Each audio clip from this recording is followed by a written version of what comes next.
Welcome back, students. Myself is Ajit Sharma, and we are doing very first chapter of class 10th NCERT Mathematics, और जिसमें हम real number system जो पहला chapter कर रहे हैं। तो प्रीवियस लेक्चर्स में हमने पढ़ा बड़े डिटेल के साथ कि कैसे हमारा रियल नंबर सिस्टम डेवलप हुआ। तो टॉपिक को कंटिन्यू करेंगे और आज हमारा टॉपिक है फंडामेंटल थ्योरम ऑफ अरिथमेटिक्स से हम स्टार्ट करेंगे।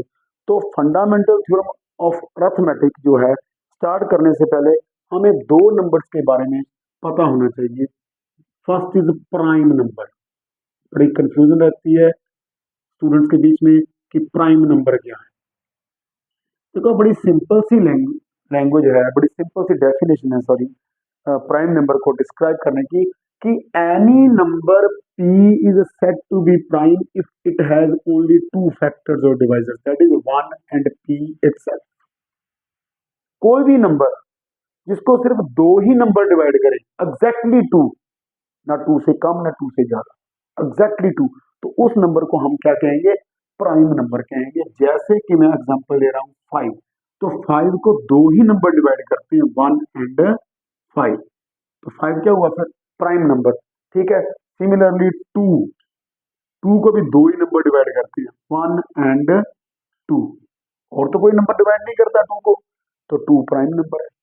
तो प्राइम नंबर 2 से स्टार्ट होते हैं, 2, 3, 5, 7, 11, 13, 17, 19, 23, 29, 31, thereafter 37, then 41, then 43, then 47, so on, ऐसे चलता जाएगा काम। क्योंकि ये वो नंबर्स हैं जो किसी के साथ डिवाइड नहीं होते, क्योंकि 1 तो हर एक का डिवाइजर है। तो बड़ी सिंपल लैंग्वेज में हम एक बात करें, फिर मैं आपको ये बता दूं, कोई भी नंबर जिसके एग्जैक्टली टू, मैंने एग्जैक्टली का एग्जैक्टली टू डिवाइजर हो, 1 एंड द नंबर इटसेल्फ, इनके अलावा कोई और नंबर को डिवाइड ना करे, तो उसको कहेंगे प्राइम नंबर। तो साथ में हम बात कर लेंगे कंपोजिट नंबर की। ठीक है, कंपोजिट नंबर। कंपोजिट नंबर बड़ी सिंपल सी बात है, जो नंबर प्राइम नहीं है वो कंपोजिट नंबर है। यानी कि मैं सिंपल लैंग्वेज में ये कह दूं, जिसके 2 से ज्यादा डिवाइजर्स होंगे तो वो कौन सा नंबर होगा? Composite number. हम एग्जांपल लेते हैं, जैसे 4, तो 4 के डिवाइजर कौन से हैं? 1 भी है, 1 और 4 तो होंगे ही होंगे, 2 भी है, तो इट मींस इसके डिवाइजर 2 से ज्यादा हो गए, तो फिर ये कौन सा नंबर बन गया? कंपोजिट। जैसे कि 15 है, 15 के डिवाइजर कौन कौन से हैं? 1 है, 15 है, उसके बाद 3 है, 5 है, तो ये भी क्या हो गया? Composite number. तो सिंपली जिसके डिवाइजर, जिस नंबर के डिवाइजर 2 से ज्यादा है, वो कौन सा नंबर होगा? कंपोजिट नंबर होगा। तो हमारे दिमाग में एक क्वेश्चन आता है कि सर, 1 नंबर, जो 1 है वो क्या है? तो मैं यहाँ पे एक चीज आपको क्लियर कर दूं कि जो हमारा 1 है, 1 जो है वो नाइदर कंपोजिट नॉर प्राइम। क्यों? ना ये कंपोजिट है ना ही प्राइम है, क्योंकि प्राइम होने के लिए, किसी नंबर p को प्राइम होने के लिए उसके चाहिए exactly 2 divisors, that is 1 and the number itself. और अगर 2 से ज्यादा हो गए तो फिर नंबर हो जाएगा कंपोजिट। लेकिन 1 का तो सिर्फ एक ही डिवाइजर है, 1, तो इट मींस प्राइम होने के लिए 2 डिवाइजर और कंपोजिट होने के लिए 2 से ज्यादा, तो इसके हैं 2 से कम, तो इट मींस 1 ना तो कंपोजिट है और ना ही प्राइम नंबर है। तो हमारे प्राइम नंबर 2 से स्टार्ट होंगे, 2 is the smallest prime number, और ऐसे चलता जाएगा काम। मैंने पहले ही बताया आपको, 2, 3, 5, 7, 11, 13, 17, 23, 29, 31, 37, 41, 43, 47, एक्सेट्रा, चलता जाएगा काम।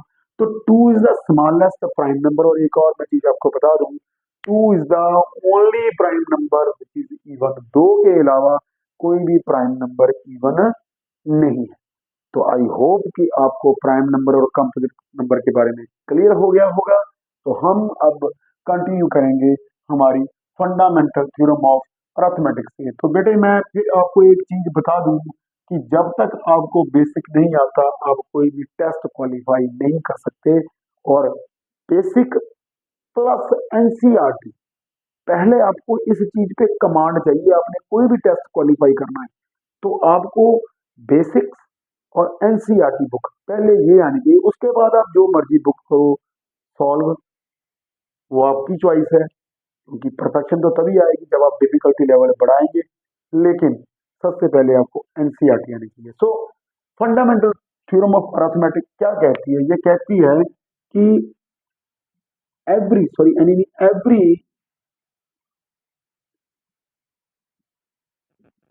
composite number can be uniquely expressed as product of primes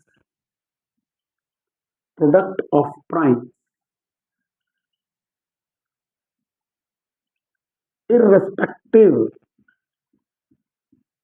of the order in which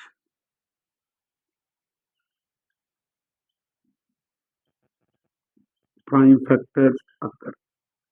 देखो क्या कहती है फंडामेंटल थ्योरम ऑफ अरिथमेटिक कि every composite number can be uniquely expressed. देखो यूनिकली वर्ड है, uniquely expressed as the product of primes irrespective of the order in which prime factors occur।